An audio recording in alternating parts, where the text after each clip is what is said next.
Dan, you're a former top diplomat for Ireland. You were Irish ambassador to the US. What do you make of the current political situation stateside? It's complicated. It's unpredictable. It's difficult for America. It's difficult for the rest of the world because things that we thought were a given are no longer a given. So the transatlantic alliance, which has been the mainstay of global security really for the last 75 years, is now in some question. I'm not proposing, I'm not predicting it's going to fall apart, but it's certainly no longer as solid a proposition as it would have been a year or two or 10 or 15 or 20 years ago. And then, of course, we have the prospect of economic turbulence caused by President Trump's affection for the imposition of tariffs, which most economists don't believe to be a good idea, but doesn't matter. The president likes the idea of tariffs. So we are going to have some economic tensions because of the likelihood that tariffs will be imposed on European Union exports to the United States, and therefore the European Union will probably, almost certainly, respond in some way by imposing tariffs on the United States. And the question is, can we avoid an escalation into a full-scale trade war? I think we can. I hope we can. My fingers crossed tightly on that front, but you never know. So we are in these unpredictable times at the moment, and we've got to brace ourselves for potential further shocks. Yeah. Am I right to say you were ambassador in the States during Trump won? I was. So you would have met the man. Yes, many times, There, many there times. was there was a lot there was even in Trump one, there was a lot of sort of big talk, but it seems different this time insofar as some of that talk seems to be turning into action. Am I right to say that Trump 2 is different from Trump 1? 100%. Trump 2 is a different type of presidency. I think because the first time around, Donald Trump was totally inexperienced, had no background at all in politics, and didn't quite understand the powers and the limitations of the presidency. He's had 4 years to reflect on what happened during his first term, to learn the lessons that he believes have to be learned. And he now has a team around him who are disinclined to want to pull him back and restrain his instincts. They, in fact, tend to support his instincts. So it's a much different situation now. By the way, after he was elected and before he was inaugurated, there was, I think, a spectrum of opinion as to how his presidency would pan out. There were those who thought that he might just take it easy and rest on his laurels, having been vindicated by the people of the United States at the election. And there were those who thought he might be a more radical president than last time round. I would say he's now beyond the radical end of that spectrum. I don't think anybody could have predicted that the first couple of months of his presidency would be quite as radical, quite as abrasive as things have been over the past 2 months. And who knows, this surge of activity may run out of steam, but there's no guarantee that it will. So I think we are in for what I call a roller coaster ride. And certainly when I'm on a roller coaster, I tend to hang on tightly to the bars of the roller coaster Yeah. and make sure I'm properly strapped in. So I think we have to be ready for things that we might have considered in the past to be impossible. Yeah. Those things could actually start to unfold. And there are genuine risks for Ireland, I would say. But I don't want to overstate those risks. I still think Yeah. that there's potential for us to manage these risks as we manage the financial crisis of 2009, 10, 11, as we manage the COVID pandemic, as we've managed the fallout from the Ukraine war. All these things have been challenges for Ireland, but they're challenges that I think we have been able largely to manage. And of course, this is a new set of challenges now that I believe we have the strength and the wherewithal to be able to deal with it from our own resources, and we do have an ability to work to mitigate the risks to Ireland. Yeah. And, I represent the tourism industry. The US market is so important to Irish tourism. And we've just after having St. Patrick's Day, the Taoiseach was in the White House meeting President Trump. By the way, how did you feel he handled that? Because that wasn't easy. No, I mean, usually the White House meeting is a sort of a fairly straightforward affair in that, you know that there'll be a positive atmosphere. Everyone's wearing green ties. There'll be a kind of a happy clappy sense of things around the place. And other embassies are very jealous of the fact that we have this extraordinary day in the sun in Washington every year. This time around, it was very different, and I could tell that everyone involved was quite tense and didn't quite know how it was going to pan out.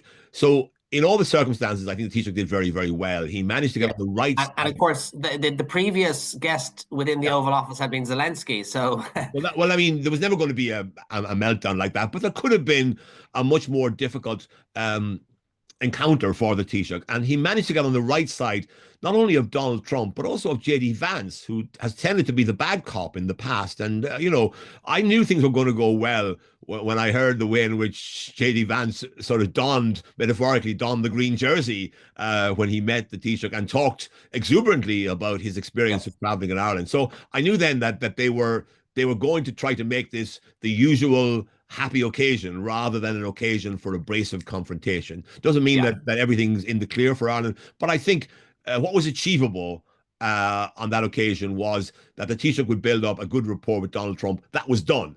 And I think yeah, we should be happy that that was achieved, because now it means that if the Taoiseach needs to pick up the phone to Donald Trump at some stage to sort of plead for some issue to do with Ireland, he has at least a rapport with him, and Donald Trump will yes, take the call and will probably be in a good humor when he takes the call, because he has positive memories of yeah, of meeting Micheál Martin. I remember, in the Oval Office, him saying to the then Taoiseach Leo Varadkar, "I'd like to be harder on you, but I like you, so I won't." So I yeah, do think that everything is personal with Donald Trump, and I don't think he'll be going after Ireland individually because he has yes, a positive attitude towards us. We will, of course, be affected by any sort of trade disputes that may arise between the European Union and the United States. We can't avoid that. But I also think the European Union is also our strength, because they're in a position to push back and hopefully to negotiate an outcome that will be sensible and will benefit both sides. yeah, yeah. And as I say, the American market is so important to Irish tourism. Your experience of the States during those 4 years, and your general experience of the States, is there still a very strong positive disposition that Americans have towards Ireland? Is it still thought of very fondly? Because there's great transatlantic air access. We've had a bumper tourism season from the US market in recent times. Can we expect that to continue, despite whatever economic wobbles we may be suffering? In a word, yes.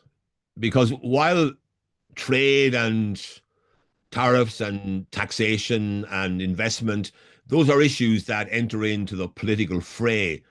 Tourism really doesn't. Tourism belongs to a different part of the sort of human psyche. It has to Yeah, do with the heart rather than the head. People travel to places because they have a kind of a desire, a yearning to see those places for whatever reason. So on the basis of the many experiences that I had in the United States, people have an extraordinary affection for their heritage in America. And yeah, Irish Americans seem to be particularly inclined to have that sense of heritage. When you think about it, I often meet people who are four, five, six generations removed from Ireland and still have a strong sense of Irishness. People who can tell you the village in which their great grandparents were born. That's something yeah, most Irish people yeah, tell you. It's a yeah. different kind of world in America. I'll just give you one small example. I was down in Norfolk, Virginia, giving a talk to the Emerald Society of the Tidewater, which is this Irish American group in the sort of the sort of area there in Virginia around Norfolk. And I was being looked after by this lady, and I got into her car. She was driving me to my next engagement, and on her dashboard she had a copy of her National Library of Ireland card. And I said, "Well, why is that here?" She said, "Because I can't get a passport. And this is one way in which I can display my Irish identity in my car." Yeah, yeah. Something that, I mean, I know it's trivial, and I know you'll say, well, sure, it's a bit, No, it's very powerful. but it's powerful because this woman, she found an official thing that she could do. She could become a member of the National Library. She goes to Ireland every year, sits in the National Library, and that card is hanging from her Yeah, mirror onto her dashboard because she Yeah, wants to display the fact that she has an Irish heritage. So, you know, there are these examples of people who have a genuine affection for Ireland. And everywhere you yeah, go, everywhere I went in America, I found organizations that had an Irish identity, an Irish connection, and they were really proud of those connections. So, although some people say the connection is waning, of course, it's true that there are fewer people now who are either Irish born in America or of recent Irish descent. But the people who are of more distant Irish descent still have the kind of relationship with Ireland that I think we should be very pleased to have, yeah, because this yeah, is a genuine asset for Ireland, because these people will want to come to Ireland not just once, but they want to come again and again and again. They may decide to buy properties in Ireland. So they're going to be an asset to us for a long time to come. Now, will their children have the same connection? That's a question that we have to ask. But the fact is that yeah. this connection has gone on now for 4, 5, 6 generations. Yeah, yeah, and even the way St. Patrick's Day is celebrated in the States shows that it's still very powerful. Just moving off the States, because while I have you, you have a treasure trove of intelligence in that cranium, but you also were ambassador, of course, to the UK during the Brexit period. So you've covered quite a few. You've been at the front line of quite a few seismic events. That's nearly 10 years ago that Brexit was voted on. Do you see a change in how the UK government is looking towards Europe? Because again, Britain is a particularly important market for Ireland, and the idea of, for Irish tourism, and the idea of it being outside of the EU does pose challenges. I just wonder, is it changing, do you think? Well, look, since I left, since I arrived in Britain, I arrived in Britain in 2013 from Germany. And in that sort of 12-year period, there have been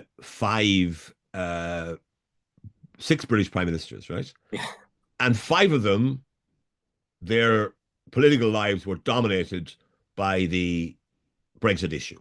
yeah, So David Cameron lost out on being prime minister, had to resign because of Brexit. Theresa May came in because of Brexit. Boris Johnson came in because of Brexit. Uh, um, Liz Truss came in because of Brexit. Rishi Sunak took over because Liz Truss's government collapsed. And then now we have Keir Starmer.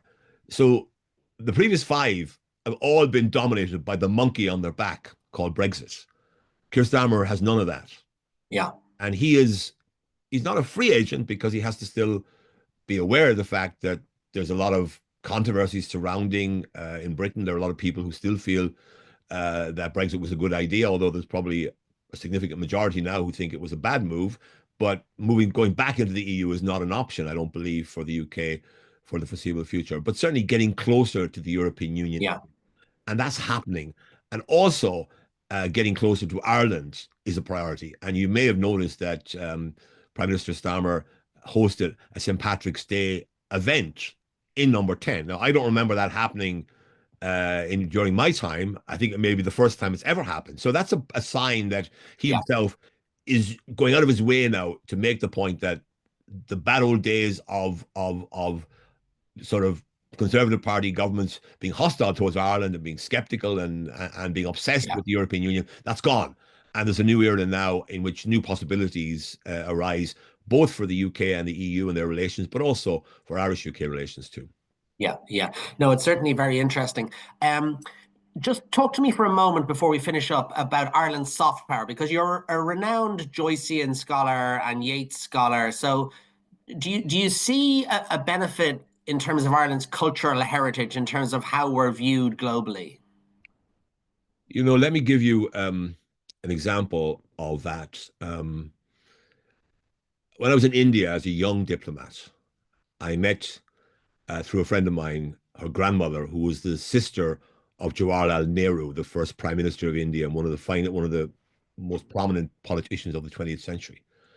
And the moment she met me, this lady who was then in her 80s had been ambassador for India to the United Nations, to the Soviet Union in those days, to the UK, and to Ireland. She immediately burst into a recitation when you were old and grey and full of sleep and nodding by the fire. Then she went on to recite the Lake out of Innisfree. I will arise and go now and go to Innisfree. And I said to her, where did you learn those? poems. She said, I learned them when I was interned during our freedom struggle. And W.B. Okay. Yeats was a nationalist, and therefore we loved his poetry, and we've never forgotten it. So that the most prominent family in the Yeah. 20th century were connected with Ireland through Irish literature and through Ireland's struggle, which they saw as akin to theirs. And over the years, going back, I've had it reaffirmed to me that our culture, our literature, our music, our dance are genuine assets to Ireland, because the biggest fear for a country of our size should be that nobody notices us, that we're just Yeah. invisible. And I think our writers are part of what ensures that Ireland is not invisible.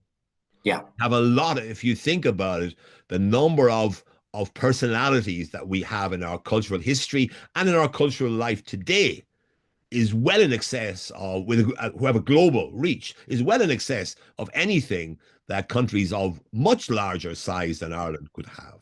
So think about the historical dimension, the fact that we produced in the 20th century uh, perhaps the greatest novelist in James Joyce, perhaps the greatest dramatist in Sean O'Casey or Samuel Beckett, perhaps the greatest poet in W.B. Yeats. No other country, even Yeah. a very large country, could hope to make that kind of claim, and we can make it. And then in today's world, we have a whole profusion now of writers who are making a real impact on global culture. So I think it's something that we have to cherish, to draw strength from, as we have Yeah. in the past. I think we will continue to need to do that in the future, because frankly, um, hard power is not what it's cracked up to be. We've Yeah. seen how big countries have failed to impose their will through hard power. The most recent is Russia's invasion of Ukraine, which has failed to achieve the goal that Russia set itself. I'm involved in another project that really excites me, which is the Cowlicons, which is a children's animated TV project based on the Leprechaun legend. But this is an updated version of the Leprechaun legend. These Cowlicons who live under Carlingford Lough are young, they're multi-ethnic, they're male and female, and they're smartly dressed. And they travel Yeah. around the world to deliver wishes to children all over the globe.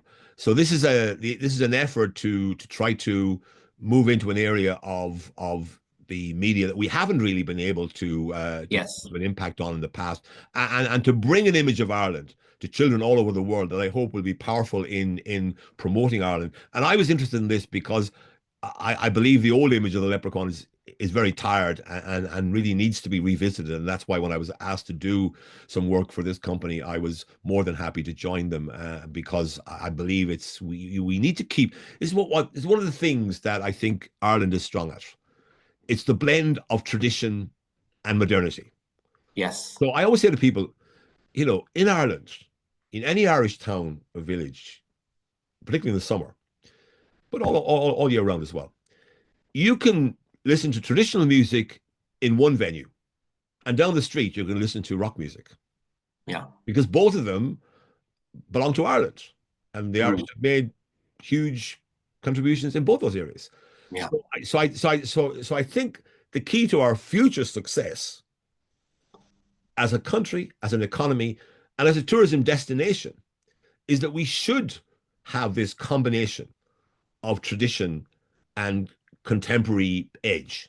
So Yeah. we do need to have the restaurants that people will want to go to and want to eat in. We still need to have very good hotels and leisure facilities that people will want to use. While at the same time, we've got to make sure that we're not just a flat kind of Yeah. copy of other countries around the world, that we have that the real spice for Ireland is the traditional dimension. The Yeah. music, the song, the dance, and the general welcome on the mat that people in Yeah. Ireland have for people who come visiting us. I think the risk to our future is if we ditch some of that traditional dimension because we find it a bit embarrassing or we don't doesn't Yeah. quite relate to us. I think we need to keep relating to our past, to our traditions, to our music. It needs to be part of our soul, because otherwise I don't think we're going to attract the same kind of attention as we have attracted over the last 100 years by drawing on that soft power, by drawing on our literature and our culture to attract people to engage themselves with Ireland. Yeah. Dan, thank you so much for your time. And You're welcome. do you miss the diplomatic world? I do, of course, yeah. I have great memories of serving my country for all those years, 44 years. I'm proud of, some of the things that I managed to do in that time, and I look back on them with, with fondness.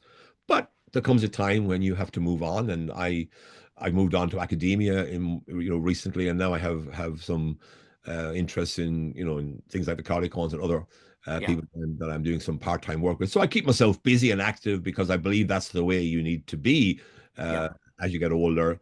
But I'm also a little more leisured these days and can afford to do things that I yeah, couldn't have done at the time to do things I couldn't have done in the past, but I can do them now, which is good. yeah. Well, listen, Dan, thanks for your service to Ireland over the years, and let's stay in touch. Thanks so much. Thank you.